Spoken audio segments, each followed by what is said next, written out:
6. Faintly Macabre Story.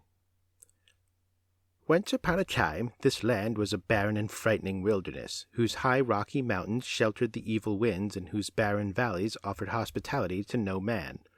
Few things grew, and those that did were bent and twisted, and their fruit was as bitter as wormwood. What wasn't waste was desert, and what wasn't desert was rock, and the demons of darkness made their home in the hills. Evil creatures roamed at will through the countryside and down to the sea. It was known as the Land of Null. Then one day a small ship appeared on the Sea of Knowledge. It carried a young prince seeking the future. In the name of goodness and truth he laid claim to all the country and set out to explore his new domain. The demons, monsters, and giants were furious at his presumption and banded together to drive him out. The earth shook with their battle, and when they had finished, all that remained to the prince was a small piece of land at the edge of the sea. "I'll build my city here," he declared, and that is what he did. Before long, more ships came bearing settlers for the new land, and the city grew and pushed its boundaries farther and farther out. Each day it was attacked anew, but nothing could destroy the prince's new city, and grow it did. Soon it was no longer just a city, it was a kingdom, and it was called the Kingdom of Wisdom. But outside the walls all was not safe, and the new king vowed to conquer the land that was rightfully his. So each spring he set forth with his army, and each autumn he returned, and year by year the kingdom grew larger and more prosperous.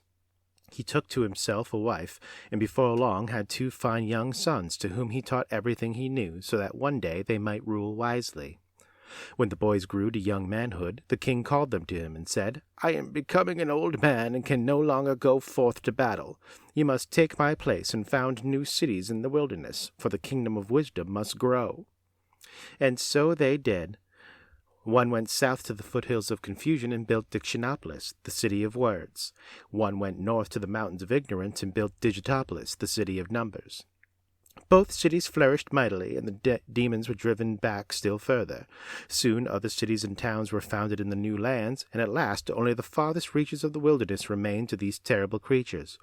And there they waited, ready to strike down all who ventured near or relaxed their guard. The 2 brothers were glad, however, to go their separate ways, for they were by nature very suspicious and jealous. Each one tried to outdo the other, and they worked so hard and diligently at it that before long their cities rivaled even wisdom in size and grandeur. "Words are more important than wisdom," said one privately. "Numbers are more important than wisdom," thought the other to himself, and they grew to dislike each other more and more. The old king, however, who knew nothing of his son's animosity, was very happy in the twilight of his reign, and spent his days quietly walking and contemplating in the royal gardens. His only regret was that he'd never had a daughter, for he loved little girls as much as he loved little boys. One day he was strolling peacefully about the grounds. He discovered 2 tiny babies that had been abandoned in a basket under the grape arbor. They were beautiful, golden-haired girls. The king was overjoyed. "They have been sent to crown my old age," he cried, and called the queen, his ministers, the palace staff, and indeed the entire population to see them. "We'll call this one Rhyme and this one Reason," he said. And so they became the Princess of Sweet Rhyme and the Princess of Pure Reason, and were brought up in this palace. When the old king finally died, the kingdom was divided between his 2 sons, with the provision that they would be equally responsible for the welfare of the young princesses. One son went south and became Azaz the Unbridged, king of Dictionopolis, and the other went north and became the math magician, ruler of Digitopolis. And, true to their words, they both provided well for the little girls, who continued to live in wisdom. Everyone loved the princesses because of their great beauty and their gentle ways, and their ability to settle all controversies fairly and reasonably. People with problems or grievances or arguments came from all over the land to seek advice, and even the 2 brothers, who by this time were fighting continuously, often called upon them to help decide matters of state.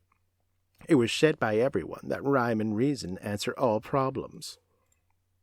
As the years passed, the 2 brothers grew farther and farther apart, and their separate kingdoms became richer and grander.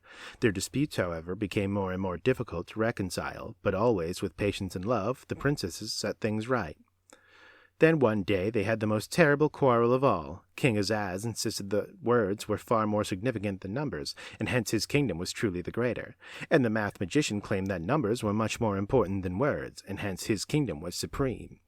They discussed and debated and raved and ranted until they were on the verge of blows, when it was decided to submit the question to arbitration by the princesses. After days of careful consideration in which all the evidence was weighed and all the witnesses heard, they made their decision. Words and numbers are of equal value, for in the cloak of knowledge one is warp and the other woof.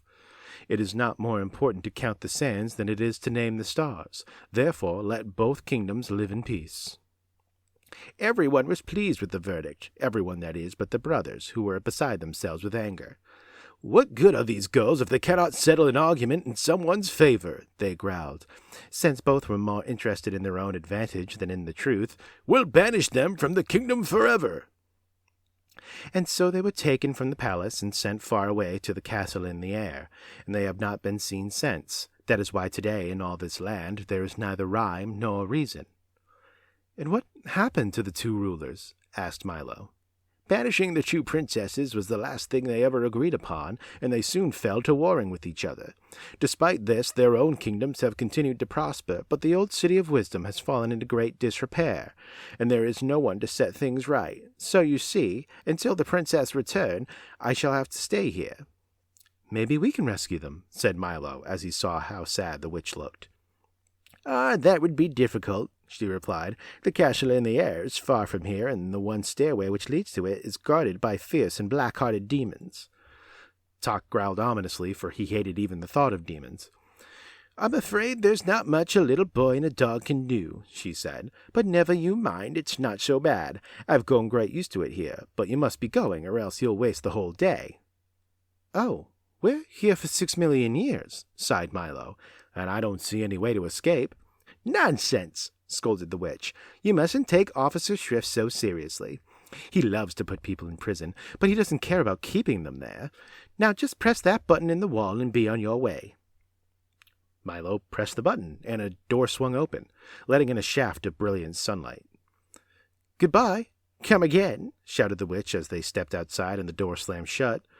Milo and Tok stood blinking in the bright light, and as their eyes became accustomed to it, the first things they saw were the king's advisors again rushing toward them. Ah, there you are! Where have you been? We've been looking all over for you. The royal banquet is about to begin. Come with us. They seemed very agitated and out of breath as Milo walked along with them. But what about my car? He asked. Don't need it, replied the Duke. No use for it, said the minister. Superfluous, advised the Count. Unnecessary, stated the Earl. Uncalled for, cried the undersecretary.